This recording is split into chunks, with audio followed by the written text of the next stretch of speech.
Buenos días, somos estudiantes de la Universidad de Yacambú y vamos a hablarles sobre la estructura política y social y económica de las épocas que han ocurrido en el periodo en Venezuela.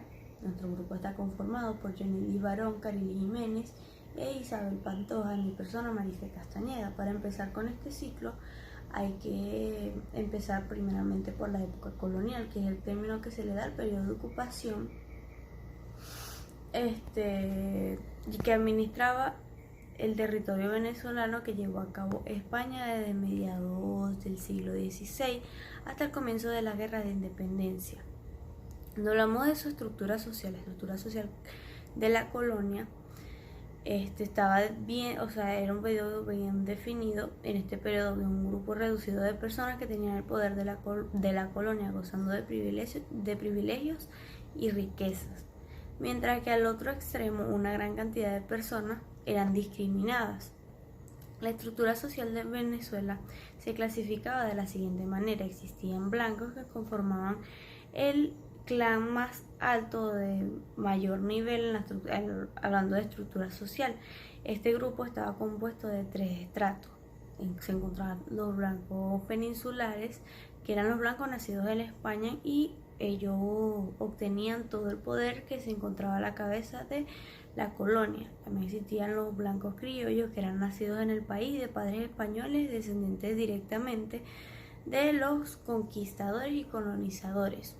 Se encuentran también los blancos canarios, que eran españoles y su descendencia no había participado en la conquista ni en la colonización, y estos se dedicaban a pequeños comercios y trabajos artesanales. Bien. Dentro de esta cadena también se encuentran los pardos, que dentro de la estructura social se encontraba este grupo proveniente principalmente del color de piel, que era como el de la tierra. Estos eran hijos del mestizaje entre blancos, indios y negros, formando la mayor parte de la población venezolana. Aproximadamente era un 60% de la misma. Estos se clasificaban por su mestizaje. Se encontraban los mestizos, que eran descendientes de los blancos y los indios. Se encontraban los mulatos, que eran descendientes de blancos y negros. Se encontraban los zambos, que eran descendientes de indios y negros. Proveniente a esto se encuentran los negros, que era otra clase social. Eran originarios de África y fueron traídos a Venezuela. Y dentro de este grupo existían tres tipos. Están los esclavos, que eran propiedad de los blancos y podían ser comercializados como un objeto según la voluntad que se encontraba sometidos a la esclavitud, y al igual su descendencia. Se encontraban también los negros libres, que eran negros liberados legalmente por su dueño. Por lo general eran confundidos con los pardos y realizaban labores que requerían un esfuerzo físico. Se encuentran también los negros cimarrones, que eran negros esclavizados que escapaban eran negros esclavizados que escapaban de sus amos y se iban a territorios muy lejanos que no estuvieran en el territorio colonial. Por otra parte se encuentran los indígenas, también llamados indios. Eran pobladores originales del territorio venezolano, es decir, eran nacidos en la tierra y habitaban zonas apartadas de las ciudades, al margen de la sociedad colonial, conformado por otro grupo más desfavorecido de la estructura social de la colonia, sin ningún tipo de privilegio, y la gran mayoría de estos indígenas habitaba en la selva venezolana. Cuando hablamos de la estructura económica, se habla de ganadería. Con la llegada de los españoles se introdujeron las primeras cabezas de ganado en los llanos, región que se destacó por la actividad pecuaria. También es importante hablar sobre la agricultura, ya que existían dos grandes distinciones de la agricultura colonial según el fin que ésta tuviera. Existían de subsistencia, que la practicaban mayormente los indígenas y los negros para cultivar alimentos de consumo diario para uso personal de su familia; de plantación, que ejercían la mano de obra esclava destinada al comercio interno y la exportación. También se encontraba la mano de obra indígena, que era la riqueza agrícola aborigen, era próspera incluso antes que los colonizadores llegaran, así que los españoles sometieron a los autóctonos a realizar trabajos forzados para darle valor a la tierra de manera que se convirtiera en un paisaje natural y se convirtió en una gran potencia económica. También se encuentra la minería, que fue uno de los bienes de la corona defendida con más empeño. En este periodo la más importante fue explotada el oro, las perlas y el carbón.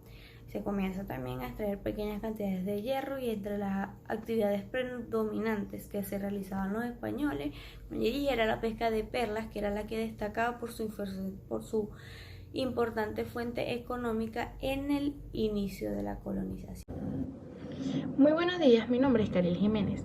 Continuando con lo que fue la estructura política en la colonia, se puede decir que en la segunda mitad del siglo XVIII el territorio venezolano se encontraba organizado en 6 provincias, en las que eran la de Margarita, Trinidad y Cumaná en el oriente, la provincia de Caracas en el centro, la de Guayana en el sur y la de Maracaibo en el occidente.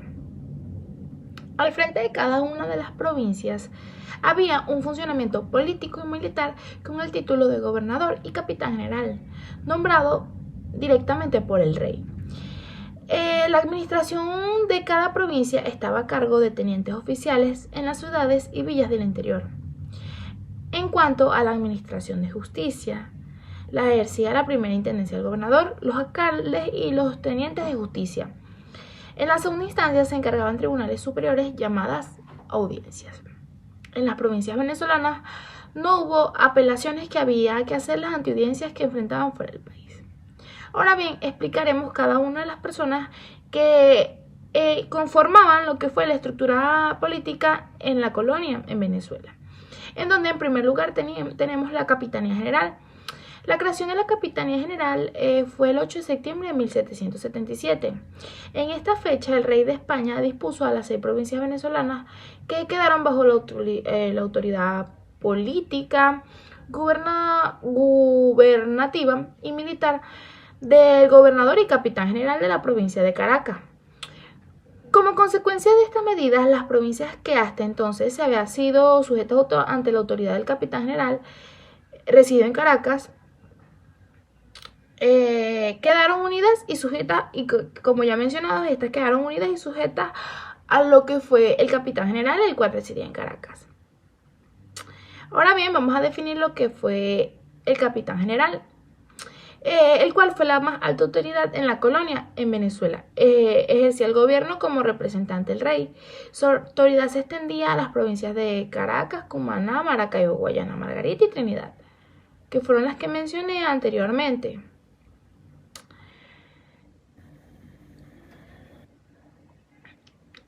Cuyos gobernadores pasaron a ser subordinados.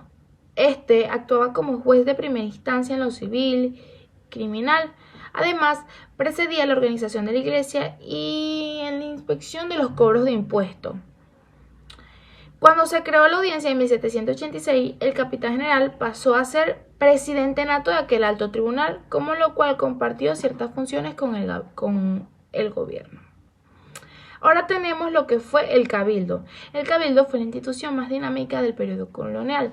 Era un organismo que representaba los intereses de los comerciantes, artesanos y demás vecinos. Además, tenía autonomía plena en materia política, económica y administrativa. El cabildo o el ayuntamiento se instauraba en el mismo momento de la función del pueblo o la ciudad. Al frente del cabildo estaban los alcaldes y regidores. Los regidores al principio se elegían entre los descendientes de los conquistadores venidos de España. Posteriormente, más tarde, se eligieron entre los integrantes de lo que era la élite criolla. Y está la Real Audiencia, la cual era el Tribunal Superior de las Indias.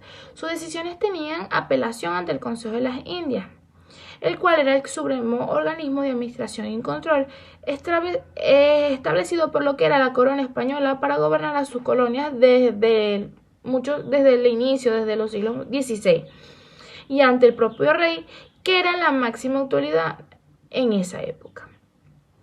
Continuando con lo de las épocas, ya que finalizamos con lo que fue la época colonial, continuaré hablando acerca sobre lo que fue la época minera, en donde puedo mencionar que desde los tiempos de Cristóbal Colón se conocen las actividades de explotación de minería, de oro, de piedras preciosas como lo son las perlas. Cuando se buscaba el dorado y las minas eran propiedad de la corona, de acuerdo con la ley de partidas. Esta situación se mantuvo con las ordenanzas de minería de Nueva España en 1783, extendiéndola a los minerales no metálicos, como por lo menos lo podemos mencionar, los materiales terreos y piedra, y por lo menos el carbón, añadiendo poco a poco la participación de los particulares. En el año 1829 podemos mencionar que Simón Bolívar promulgó el decreto que declara a las minas propiedad de la República, siempre con oportunidad de que los ciudadanos pudieran explotarlas bajo las condiciones expresadas por el Ejecutivo Federal. Durante esta época de la minería en Venezuela la rigió la Ley de las Minas de 1945. En ella, los depósitos o yacimientos minerales se declaraban de utilidad pública, pero criterios institucionales en la aplicación trajeron como consecuencia que se registraran hechos al margen de la ley, en los cuales puedo mencionar que los primeros escritos que develan la presencia de minerales en el territorio de Venezuela datan del siglo XVI, a partir de la presencia de los conquistadores españoles, a los que se sumaron tiempo después piratas, corsarios anglosajones, enviados del Nuevo Mundo con fines de colonización, evangelización de nativos, exploración de territorio, identificación de riquezas. No obstante, algunos hallazgos e investigaciones arqueológicas permiten afirmar la existencia de actividades mineras ante la presencia española en el territorio venezolano. Ahora bien, les hablaré un poco acerca de lo que fue la sociedad minera en ese entonces. La región minera del Callao, Tumeremo y El Dorado registró uno de los periodos con mayor productividad a partir de la introducción de las máquinas, tecnologías y personal calificado por parte de compañías de inversión extranjera, quienes operaban bajo la figura de concesiones otorgadas por lo que fue el Estado venezolano. El descubrimiento de los grandes yacimientos de oro, de aluvión, de friones y vetas en lo que fue la cuenca del río Cuyuní, así como la existencia de diamantes en las cuencas de los ríos Caroní y La Para, se contaron entre los avances en materia geológica y minera alcanzados durante la última década del siglo XIX. A lo largo del siglo XX, las diversas compañías extranjeras que explotaban las minas de oro introdujeron mano de obra foránea que, sumada a la procedente de entidades limítrofes a la región de Guayana, se amalfagaron con la acentuada cultura de la minería local. Las manifestaciones culturales, la mixtura de las lenguas, los modos de vida y los elementos organizativos, la aprehensión colectiva que le confiere el mineral aurífero, como representación mágica creadora de principios y valores que direccionan la vida social de quienes se autorreconocen como pueblo minero, dan cuenta una identidad, memoria e historia colectiva construida y basada en la diversidad, la inclusión y la tradición. Gracias. Buenos días a todos, mi nombre es Isabel Pantoja y yo les voy a hablar sobre la estructura política y económica de la minería. Históricamente, la actividad minera ha sido marginada dentro de lo que es las distintas actividades económicas que satisfacen la demanda interna del Producto Interno Bruto venezolano. Ciertamente, la minería existe desde la época colonial. Inicia en la época de los colonizadores, cuando estaban en la búsqueda del dorado. Ellos estaban interesados por lo que era el oro, las piedras preciosas, las perlas, el cobre, el carbón, etc. Donde las exportaciones eran, las explotaciones de estas minas era la labor de los esclavos conformados por negros indígenas. Ahora bien, En la época, en la República, inicia en 1829 con el libertador Simón Bolívar, quien decreta la actividad minera como algo legal y que pertenece a la República. En 1854 se implementa el régimen de concesiones donde los ciudadanos podían exportar las minas. Ya para este punto, los ciudadanos ya tenían más derechos sobre esto. Las concesiones era el permiso que le daba al Estado de realizar esto. En 1882 se detecta el ingreso de cientos de mineros ilegales procedentes de Brasil, conocidos como garimpeiros. Garimpeiros, perdón. Ellos trajeron como consecuencia distintas crisis ambientales, económicas y sociales al país. Para 1945 se inicia la ley de las minas con el fin de legalizar y gestionar de mejor manera estas actividades. Y ya para 1950 la minería evoluciona de manera positiva y se inicia una producción más formal, se tecnifica y profesionaliza la minería, es decir, empezaron a existir distintas carreras universitarias para profesionalizarse en esta área económica. En el periodo de 1984 y 1989, el incremento de la actividad minera supera a la petrolera, dado el interés por la minería y se inicia la captación de inversiones. Aquí, el país empieza a buscar distintos inversionistas en otros países, como lo es Rusia, Estados Unidos, con el fin de generar más ingresos a partir de aquí. En 1998, el Estado Bolívar se inició el régimen de concesiones para un grupo de minerales no metálicos. Y para final del siglo XX, el ascenso del hierro ya va con 20 millones de toneladas, con una parte para el consumo interno del país y con otra parte para exportaciones para Europa, Estados Unidos y Asia. En los tiempos actuales, dentro del siglo XXI, se inician desde el 2000 al 2007, que es el primer periodo de esta época, en donde se inicia la ley de minas. Las minas existentes pasan a ser parte del Estado.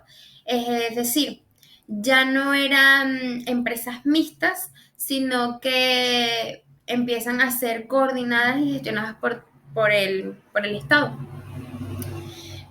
Se eliminan las concesiones y se sustituyen por empresas mixtas. Retomando el tema, en esta época se eliminan las concesiones y se sustituyen por empresas mixtas. Es decir, tanto empresas privadas como el Estado empiezan a contribuir con esta actividad económica. Ahí se inicia la ley de minas, donde las minas existentes pasan a ser parte del Estado y los inversionistas se asocian con el gobierno, que tiene que ver mucho con las empresas mixtas. Para el 2008 y el 2014, las explotaciones de las minerías son dominio completo del Estado, ya que el Estado comenzó a poner muchas trabas a las empresas privadas con los distintos permisos y certificados que necesitaban para poder iniciar con las exploraciones y explotaciones de estas minas. En esa misma época, PDVSA interviene dentro de las explotaciones de oro. Recordemos que PDVSA es una empresa para la explotación petrolera y aquí se asocia con la explotación de minerías, con el interés en el oro, y empieza a hacer acuerdos ilícitos con China. También en esta época se crea la Empresa Nacional Aurífera y todo con el fin de poder pagar la deuda que el Estado tenía con Venezuela. En el periodo del 2015 y el 2018, eh, con la crisis del 2015, el Estado busca diversificar la economía nacional y empieza a buscar distintas estrategias dentro de la minería. Esto lo lleva a buscar organizar, licitar y legislar la minería como una actividad económica. Por lo que empieza a retomar las empresas mixtas, a hacer alianza con otros países como China, Rusia, Estados Unidos, Alemania, Suiza e Inglaterra, y empieza a realizar acuerdos. Ahora bien, en otro orden de ideas está la época rentista. La época rentista es caracterizada o se basa en la renta de venta y subarrenta de bienes que sustituye la producción dentro del Estado. Esto quiere decir que ya el Estado no produce dentro del país, sino que renta lo que el país ya de por sí tiene y de ahí saca los beneficios económicos para subsistir y para satisfacer la demanda interna del país.